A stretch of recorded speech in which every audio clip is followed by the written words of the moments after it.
de la SNAMA FO et Paul Lanfranchi de l'OEH Corse. Ma camarade, tu as le temps imparti. Merci. Bonjour mes camarades, bonjour Rouen.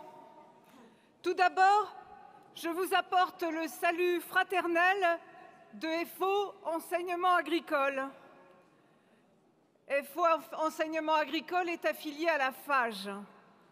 Nous voterons le rapport d'activité et le rapport de trésorerie. L'enseignement agricole, c'est près de 20 000 agents, enseignants, formateurs, personnel technique, administratif et infirmières, titulaires ou contractuels, soit environ 60% des personnels du ministère de l'Agriculture.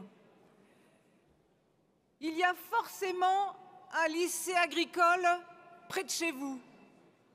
Il y en a environ 1 à 2 par département.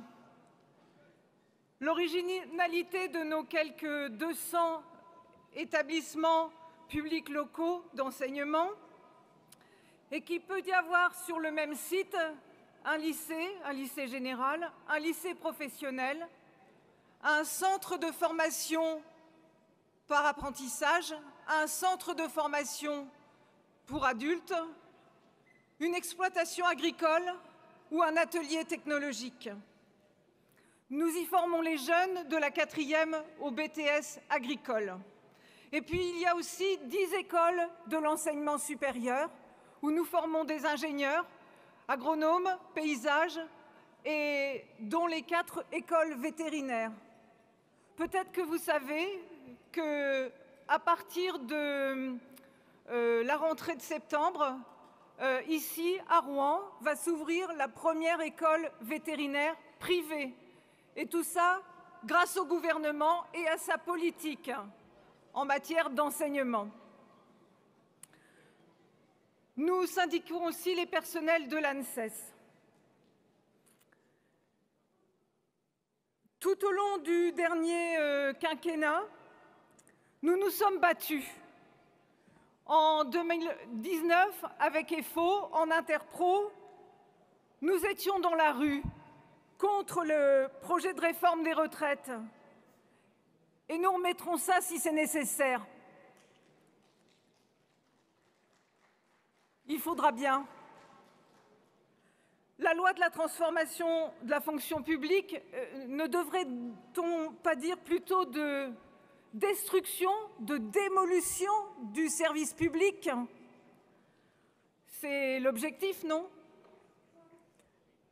Cette loi de 2019 a un effet dévastateur sur les agents publics et sur le service public. Et des camarades avant moi l'ont dit, le service public, il est à tout le monde.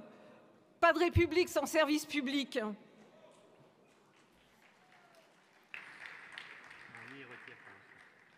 Loi Pénicaud, Gredel de l'éducation, réforme du bac ou de la voie pro, loi pour la recherche. Nous aussi, durant ces dernières années, nous avons dû faire face aux attaques contre le statut, à l'augmentation de la précarisation de nos collègues contractuels, AESH, accompagnant d'élèves en situation de handicap, à la paupérisation des agents. Les enseignants ont très peu de primes et prennent de plein fouet la baisse du pouvoir d'achat, à l'absence de reconnaissance croissante pour les agents publics, voire au prof bashing. Et maintenant, prof aux premières gares, job dating pour les profs, pour le recrutement des profs. De qui se moque-t-on? À FO Enseignement Agricole, nous défendons l'enseignement agricole public et laïque. Et merci à Yves pour le soutien de la Confédération dans notre action de défense de l'enseignement agricole public.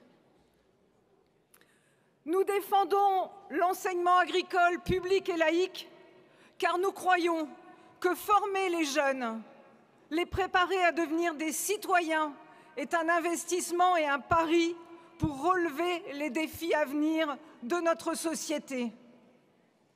Peut-être que nous devrions nous inspirer de la maxime qu'on prête à Abraham Lincoln.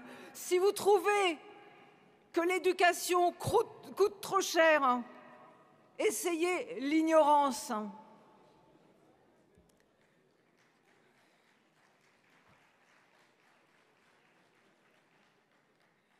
Former est un service public avec une histoire. Continuons de lui donner un avenir. Alors oui, aujourd'hui nous sommes là pour contribuer aux travaux de ce congrès pour la défense de la justice sociale. Vive la Confédération générale des travailleurs FO, vive le syndicalisme libre et indépendant. Indispensable aussi. Merci ma camarade. Notre camarade